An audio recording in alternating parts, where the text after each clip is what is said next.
Cuando pensamos en Pentecostés, pensamos en aquella mañana cuando un grupo de 120 hermanos estuvieron reunidos en un aposento alto allí en Jerusalén como parte de la festividad. Y luego de 10 días de oración y de búsqueda en unidad de corazón, el Espíritu Santo descendió como un fuerte viento y llamas de fuego se posaron sobre las cabezas de estos hermanos y cada uno comenzó a hablar en nuevas lenguas. Y luego Pedro tomó la delantera y dio su primer sermón y 3.000 personas reunidas allí alrededor de ese aposento recibieron y conocieron a Jesucristo como Señor y Salvador personal. Este fue el primer Pentecostés registrado en la Biblia, pero no fue el último y tampoco fue el único. Muchas veces pensamos en la visitación del Espíritu Santo sobre las vidas de los cristianos en un contexto de una reunión en un edificio donde luego de un tiempo de alabanzas y una prédica que toque el corazón y las emociones de las personas y oraciones fogosas, el Espíritu Santo desciende sobre esos hermanos y hermanas reunidas en ese edificio. Pero quiero hablarte en esta oportunidad de un Pentecostés en casa. A la luz de la palabra quiero concentrarme en los próximos minutos en dos experiencias posteriores a ese Pentecostés allí de Jerusalén.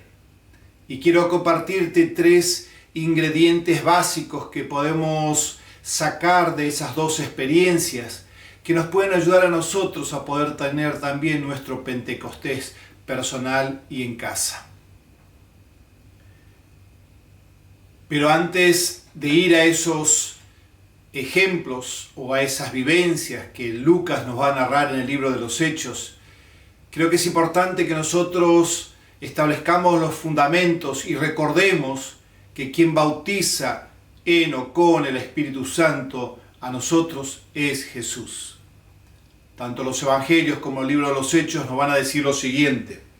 Yo a la verdad, dice Juan el Bautista en Mateo 3:11, yo a la verdad los bautizo a ustedes con agua para arrepentimiento, pero el que viene después de mí es más poderoso que yo, a quien no soy digno de desatar la correa de sus sandalias. Él os bautizará con el Espíritu Santo y con fuego. Marcos 1:8. Yo os bauticé con agua, dice Juan el Bautista, pero Él os bautizará con el Espíritu Santo. Lucas 3:16. Yo os bautizo con agua, pero viene el que es más poderoso que yo, a quien no soy digno de desatar la correa de sus sandalias. Él os bautizará con el Espíritu Santo y fuego. Juan 1:33. Aquel sobre quien veas el Espíritu descender y posarse sobre él, este es el que bautiza en el Espíritu Santo. Hechos 1:5. Juan bautizó con agua, pero vosotros seréis bautizados con el Espíritu Santo dentro de pocos días. Son palabras de Jesús a la hora de despedirse de sus discípulos. Hechos 11:16, después de la experiencia que tuvieron allí en Cesarea, en la casa de Cornelio, Pedro dijo, entonces me acordé de las palabras del Señor cuando dijo, Juan bautizó con agua, pero vosotros seréis bautizados con el Espíritu Santo. Queda bien en claro a la luz de las Escrituras que quien bautiza con o en el Espíritu Santo es y sigue siendo Jesús. Pablo, cuando le escribe a la iglesia de Éfeso, les va a dar un imperativo diciéndole no os embriaguéis con vino en el cual hay disolución o peleas o divisiones, más bien sean llenos del Espíritu Santo. De modo que encontramos este imperativo y los primeros cristianos entendieron este imperativo y tuvieron un corazón abierto a buscar de Dios, a ser bautizados, a ser llenados, a ser controlados por el Espíritu Santo para llevar adelante la tarea que Dios les había encomendado de predicar, de sanar y de liberar a aquellos que estaban oprimidos por el enemigo. Vale la pena recordarnos que la llenura o el bautismo del Espíritu Santo tiene que ver con dominio, tiene que ver con control y con gobierno. Para nosotros hoy día ser bautizados o llenados o controlados con el Espíritu Santo, necesitamos tener en cuenta algunos ingredientes de los cuales quiero hablarles basados en estas dos historias. Quiero hacer mención a tres ingredientes básicos que si nosotros los tenemos en cuenta podemos vivir también un Pentecostés en casa. El primer ingrediente tiene que ver con una vida rendida a Jesús. Hechos 4, allí en Hechos 4, Lucas nos va a narrar una historia muy interesante. Nos va a contar que Pedro y Juan, después de haber sanado a este hombre paralítico que estaba pidiendo limosna junto a la puerta la hermosa del templo, y que según los registros tenía más de 40 años en esas condiciones. Luego de ese milagro que produjo una revuelta en la ciudad, especialmente con el liderazgo religioso, Pedro y Juan fueron convocados por estos líderes, quienes los encarcelaron. A la mañana siguiente los trajeron nuevamente al concilio, les dieron, como decimos en términos argentinos, una felpeada, una lavada de cabeza, los intimaron para que dejaran de predicar en el nombre de Jesús. Ellos le dijeron que no pueden hacer eso, que su obediencia primordial está en Jesús. Los golpearon y los dejaron ir libres.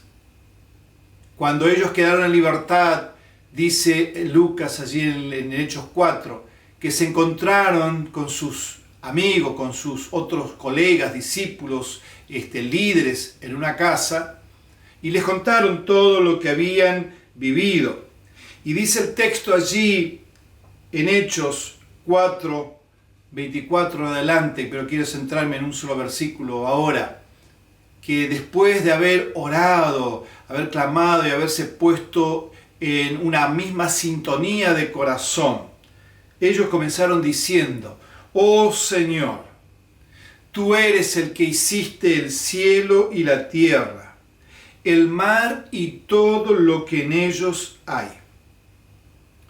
Es muy interesante recordarnos, o saber, si no lo sabíamos, que en el griego original para esta palabra Señor, Lucas utiliza un término, una palabra déspotes, que traducido al idioma actual significa déspota. El diccionario español define al déspota como soberano que gobierna con un poder total sin someterse a leyes ni a limitaciones. Los primeros cristianos tenían bien en claro quién era el líder principal, quién era el déspota, quién era el gobernante máximo. Ellos tenían bien en claro que Dios era Señor de todo y de todos. Era dueño absoluto y que no tenía limitación alguna. Todos los demás gobernantes, por más poder que podían tener, eran gobiernos limitados. Eran gobiernos que podían durar algunos años o algunas décadas, pero que finalmente caían por el suelo. En estos días de pandemia y de comentarios de un nuevo gobierno mundial o del nuevo orden mundial, como lo conocemos, aquellos que decimos ser cristianos, aquellos que decimos conocer a Jesús, no olvidemos que el déspota, que el soberano, que el rey del universo, que el dueño absoluto de todo y de todos sigue siendo Jesucristo. No importan las artimañas, no importan las actividades fuera de lo normal de algunos líderes mundiales. No importa el dinero y el poder que puedan tener algunos. Recordemos que siempre son poderes y recursos limitados. Pero nosotros estamos bajo la soberanía sobre el liderazgo. Estamos por debajo de quien es el déspota máximo. Sigue siendo Jesucristo. Dios no nos llena, Dios no nos bautiza con el Espíritu Santo para que nosotros podamos sentirnos bien. Lo hace para que nosotros podamos ser revestidos de una dinamita, de un poder. Nos da ese bautismo, esa llenura, para que nosotros podamos llevar a cabo la tarea que nos ha sido encomendada. En el versículo 31 de ese capítulo 4 de Hechos, Lucas dice: después que ellos terminaron de orar en ese espíritu, el lugar donde estaban reunidos tembló, y todos fueron llenos del Espíritu Santo, y hablaron la palabra de Dios con valor. Algo sobrenatural sucedió en aquella casa. Tembló. Algo sucedió en el interior de esta gente, que la cárcel y el martirio y las amenazas no pudieron detener el compromiso que ellos habían asumido de llevar adelante el Evangelio. Sí, Jesús. Sí, Jesús. Bautízanos nuevamente. Bautízanos nuevamente, Jesús. El mundo ha tratado de encerrarnos entre las cuatro paredes de nuestras casas. Pero Señor, vos seguís siendo el déspota. Vos seguís siendo el Señor y el dueño y el amo absoluto de nuestras vidas y de todo lo que nosotros podemos ver y de lo que no podemos ver. Hoy más que nunca, Jesús, necesitamos de una sobredosis de valentía. Necesitamos de una inyección para llevar a cabo la tarea que tú nos has encomendado. Señor, queremos, anhelamos de ese bautismo una vez más para contrarrestar la inyección de miedo que el mundo y la sociedad nos ha infligido. Pablo, escribiéndole al joven discípulo Timoteo allí en Efesios 5, le recordábamos, como decíamos, que no dejémonos controlar por otras cosas, sino que seamos controlados por el Espíritu Santo. Y luego, cuando le escribe su segunda carta a ese discípulo, le va a decir que Dios no nos ha dado, nos va a recordar a nosotros también, que Dios no nos ha dado espíritu de cobardía, sino de poder y de dominio propio. Un segundo requisito tiene que ver con una vida de justicia, con una vida de santidad. El mismo autor Lucas, en Hechos 10, nos va a contar una historia interesante. Es la de un centurión romano, un hombre de influencia en la ciudad de Cesarea, pero que tenía una característica especial. Era un hombre que tenía temor de Dios, que vivía una vida que le agradaba a Dios sin realmente conocer a Dios. Pero un ángel un día, en su tiempo de oración, le habló diciéndole que mandara a alguno de sus siervos a buscar a un hombre llamado Pedro que se hospedaba en una casa allí en Jope junto al mar. Le dio unas indicaciones de cómo llegar. El versículo 1 del capítulo 10 de Hechos comienza diciendo: había en Cesarea un hombre llamado Cornelio, centurión de la corte llamada la Italiana, piadoso y temeroso de Dios, con toda su casa, es decir, la esposa, los hijos, los siervos, todos los que estaban bajo la cobertura de Cornelio, era gente temerosa de Dios, y que daba muchas limosnas al pueblo judío y oraba a Dios continuamente. Qué hermosa descripción de un hombre gentil que no frecuentaba el templo.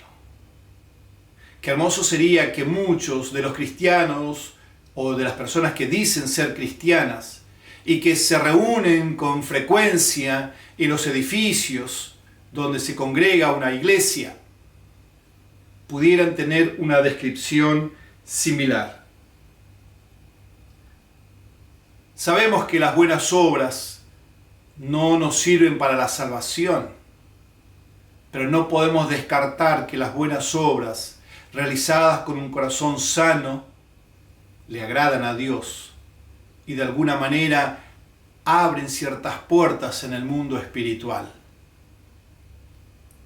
Al ver el corazón de este hombre, Dios le habló para que mandara a buscar a Pedro, ya que Pedro tenía algo importante para decirle a él y a su gente.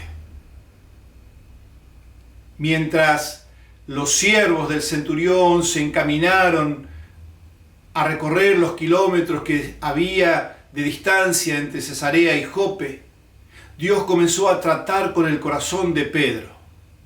Dice el texto que él subió a la azotea de esa casa donde se hospedaba, se puso a orar y allí en medio de la oración tuvo una visión, un lienzo que bajaba del cielo, y en ese lienzo habían animales inmundos, animales que los israelitas tenían prohibido comer. Y una voz que él escuchó que le decía: Pedro, toma, agarra, mata y come. Por supuesto que era una ofensa hacia su intelecto, hacia su razón, hacia su formación religiosa. Ningún israelita accedería a matar y a comer animales inmundos. Y esa visión se dio en 3 veces. 3 veces fueron las que Pedro vio que ese lienzo bajaba y que escuchaba esa voz. Dios estaba tratando con el corazón endurecido de Pedro hacia el mundo gentil. Y antes que las personas llegaran y golpearan la puerta, el Espíritu Santo le habló diciendo: vienen 3 personas a buscarte, ve con ellas. O sea, no te detengas porque tengo algo preparado allí en Cesarea. Lo que Pedro no sabía cuando estaba teniendo esa visión allí en la terraza de Jope es que Dios estaba tratando con su corazón. Y es que Dios estaba preparándolo para lo que acontecería en los próximos días, semanas, meses y años. Para los israelitas, los gentiles eran inmundos. De hecho, en el templo de Jerusalén, los gentiles no podían sentarse en las mismas bancas junto a los israelitas. Había una galería continua donde ellos podían simplemente ver de lejos lo que sucedía en el templo. Cuando esta gente enviada por el centurión llegó a la casa allí de Pedro, donde él se hospedaba, el Espíritu Santo le habló a Pedro. De modo que Pedro los hizo entrar, cenaron aquella noche, descansaron, y junto a otros hermanos que lo acompañaron a Pedro, fueron de camino a la casa de Cornelio en Cesarea.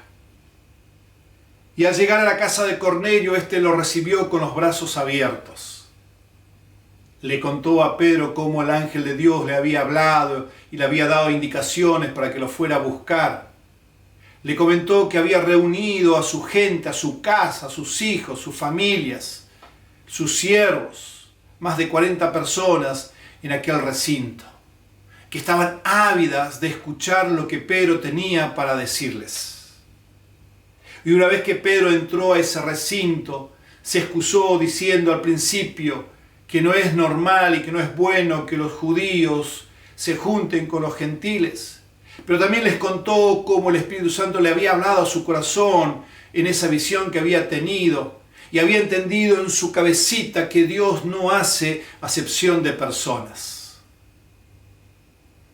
Y luego de esa instrucción y de esas aclaraciones, comenzó a predicarles acerca de Jesucristo, cómo había sido traído al mundo, cómo había establecido principios y valores del reino, cómo había predicado, sanado.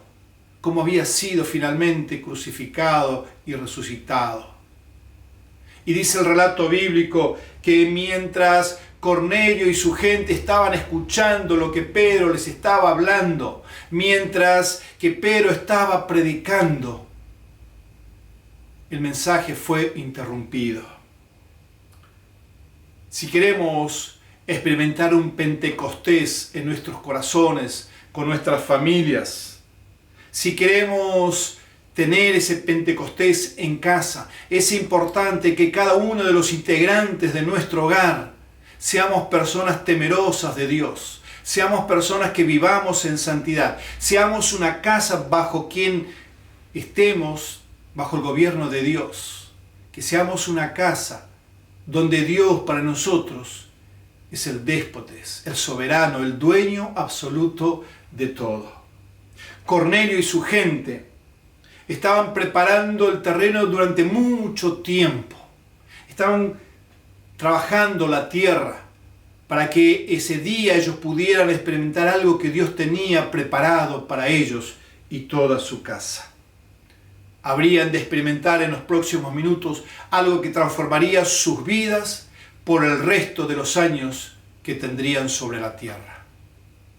Y un tercer y último requisito tiene que ver con una vida de oración.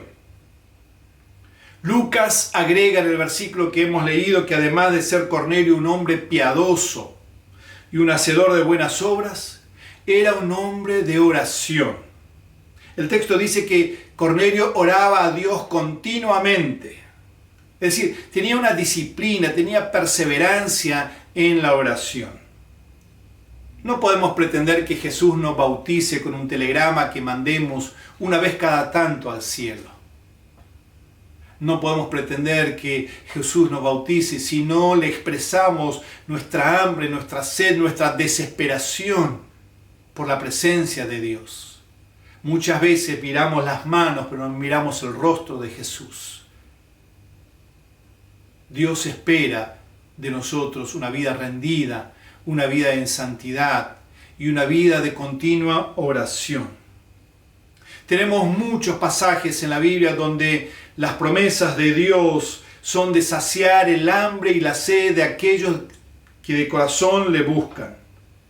El mundo, el materialismo, la fama, el poder pueden saciar temporalmente el hambre que podamos tener en nuestros corazones, pero no pueden saciar definitivamente. No pueden satisfacer nuestra necesidad de identidad, de autorrealización. Cuando bebemos de la fuente que es Jesús, cuando comemos del pan que es Jesús, entonces hay garantía firmada en el cielo de que no volveremos a tener hambre y sed jamás por las cosas que el mundo puede ofrecernos. Cornelio y su casa eran personas hambrientas y sedientas de las cosas de Dios.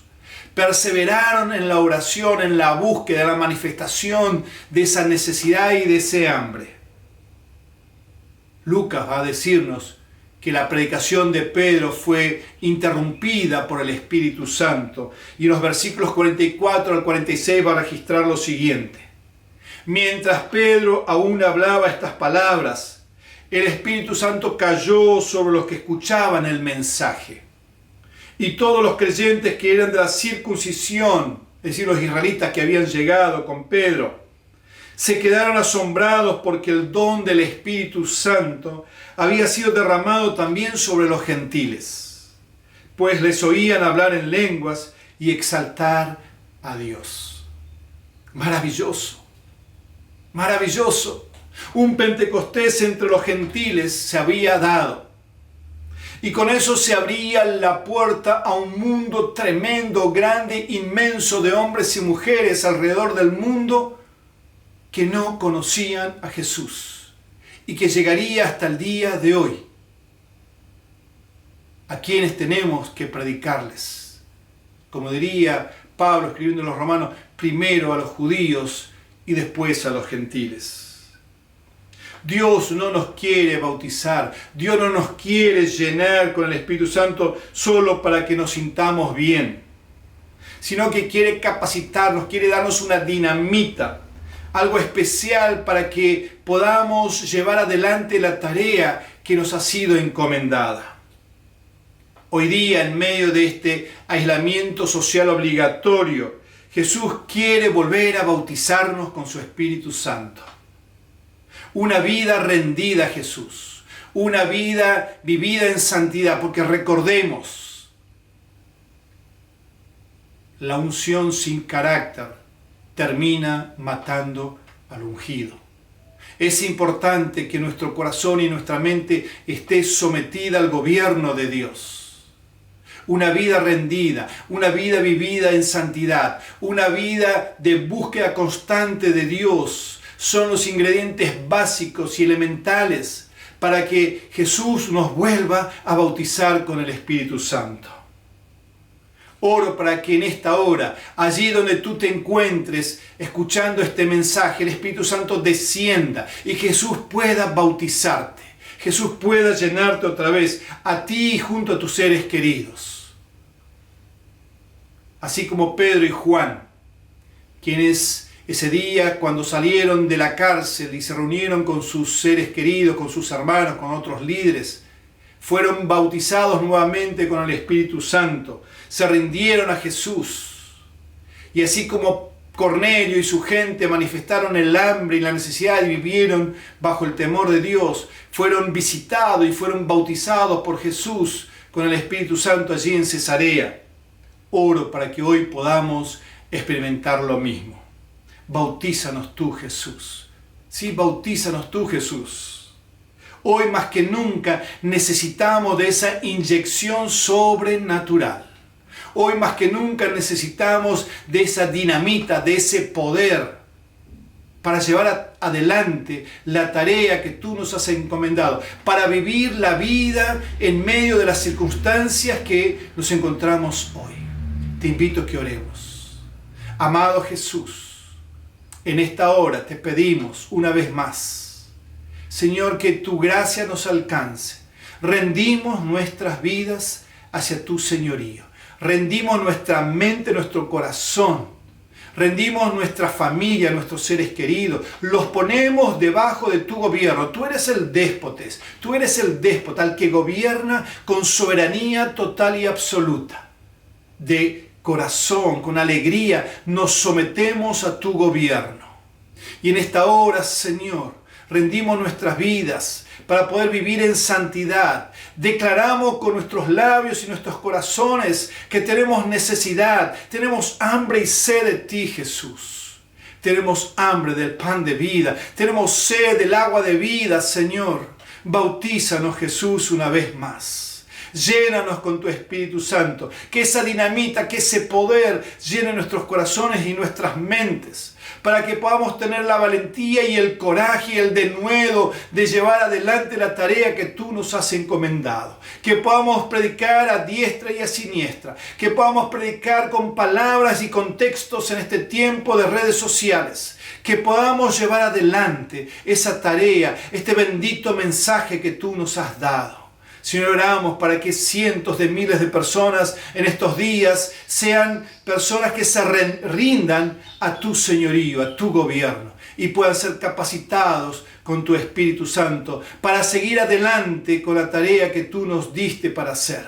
Queremos ver un mundo rendido a tus pies. No importa del nuevo orden que se pueda levantar. No importa de las voces del anticristo que puedan zumbar a la distancia. Señor, sabemos que al final de la historia, el verdadero Cristo, el Rey de la historia, el Señor de los señores, gobernará junto a su iglesia. Y allí estaremos, Señor, contigo.